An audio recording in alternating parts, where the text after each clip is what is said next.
You can lose a friend in America in less time than it takes to microwave dinner. No screaming, no dramatic goodbye, no explanation. Just one day you're talking, and the next day you're blocked, unfollowed, archived, erased, and the scariest part, it's considered healthy. In many parts of the world, cutting someone off is a last resort. In America, it's self-care. So what happened? How did a country built on connection, networking, and who you know become a place where people disappear from each other so easily? Let's be honest. Almost everyone watching this has either cut someone off or been cut off. Maybe a friend stopped replying. Maybe a partner said, "I need to protect my peace," and vanished. Maybe a family member became too toxic to keep around. But here's the real question. Is this strength or is it avoidance? Americans grow up hearing one message over and over again. You don't owe anyone access to you. Protect your energy. Remove negativity. Boundaries are everything. On the surface, that sounds powerful, and sometimes it is. Abuse, cut it off. Manipulation, cut it off. Disrespect, cut it off. But somewhere along the way, the definition of toxic started expanding. Disagreement became toxicity. Criticism became negativity. Imperfection became grounds for deletion.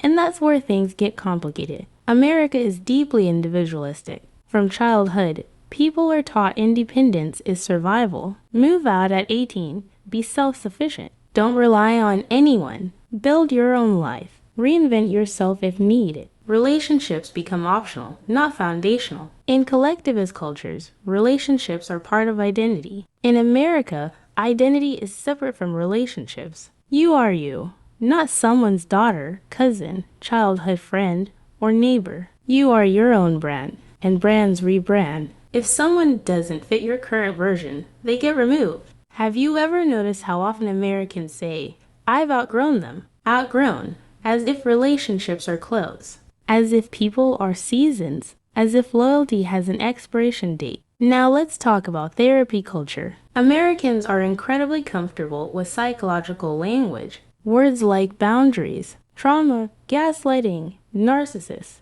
emotional labor, these terms are everywhere. Again, this awareness can be healthy, but it also creates a strange dynamic. When every conflict has a clinical label, every person becomes diagnosable. That friend who forgot your birthday, maybe they're emotionally unavailable. That partner who needs reassurance, possibly codependent. That parent who disagrees with you, controlling. Instead of navigating conflict, people analyze it, and analysis often leads to elimination. Why work through discomfort when you can delete it? Here's another layer, mobility. Americans move a lot for college, for jobs, for opportunities. Entire friend groups dissolve because someone got a better offer in another state. Distance makes detachment easier. If your social life is already spread across time zones, cutting someone off feels less dramatic. You weren't seeing them every Sunday anyway. Compare that to cultures where families live within walking distance for generations. Cutting someone off there isn't just emotional, it's social disruption. In America, reinvention is normal. You can move cities, change careers, start over, and no one blinks. So when relationships feel heavy, starting fresh feels logical. But is something being lost? Let's talk about discomfort tolerance. In many places, people are taught to endure relational discomfort. You don't like your cousin. You still see them at weddings. You argued with your sibling. You still show up for holidays. In America, discomfort is optional. You can mute. You can block. You can curate your life. Social media made this easier. Your world is literally a feed. You scroll past what you don't like. You filter what you see. You follow who aligns with you. Why wouldn't relationships follow the same pattern? If someone challenges your worldview, it feels like algorithm disruption, and algorithms get adjusted. But here's the uncomfortable question. Are Americans protecting their peace or protecting their ego? Because sometimes cutting someone off isn't about safety. It's about control. When someone sees a side of you that you don't like, it's easier to remove them than to confront yourself. When someone holds you accountable, it's easier to label them toxic than to admit you're wrong. Have you ever cut someone off because they made you uncomfortable? Not because they harmed you, Be honest. And if you've been cut off, did you ever get closure? Or were you left replaying conversations, trying to figure out what you did? Ghosting is one of the most normalized behaviors in America, not just in dating, in friendships too. You talk daily, then silence. No explanation, just absence. In some cultures, that's considered deeply disrespectful. In America, it's just, we drifted. But drifting requires movement from both sides. Ghosting is a choice, and it's easier to make that choice in a society that prioritizes personal peace over relational repair. Now let's talk about time. Americans value productivity intensely. Time is money. Every hour has value. Maintaining complex relationships requires time, conversations, conflict resolution, emotional labor, and when life feels busy, what's the easiest thing to cut? People, especially people who require effort. If someone is low maintenance, they survive. If someone needs reassurance, patience, or deep talks, they become draining. But isn't depth naturally demanding? If relationships only survive when they're easy, what happens to loyalty? There's also the culture of self-optimization. Podcasts say level up, books say upgrade your circle. Motivational speakers say surround yourself with winners. If someone isn't growing at your pace, they're holding you back. That mindset creates subtle pressure. If you don't match my ambition, you don't belong in my life. But growth isn't linear, and not everyone grows the same way. Have you ever been cut off because you were going through a hard season? Because you weren't positive enough? America celebrates positivity, manifestation, high energy, success mindset. Sadness is supported, but only if it's productive sadness. Therapy sadness, healing sadness, messy, unresolved, confusing emotions. Those make people uncomfortable, and uncomfortable things get removed. Now think about family. In many countries, family ties are non-negotiable. In America, going no contact with parents or siblings is increasingly common. Sometimes that's necessary. Abuse is real. Trauma is real. But sometimes the line between protection and preference blurs. A disagreement about politics,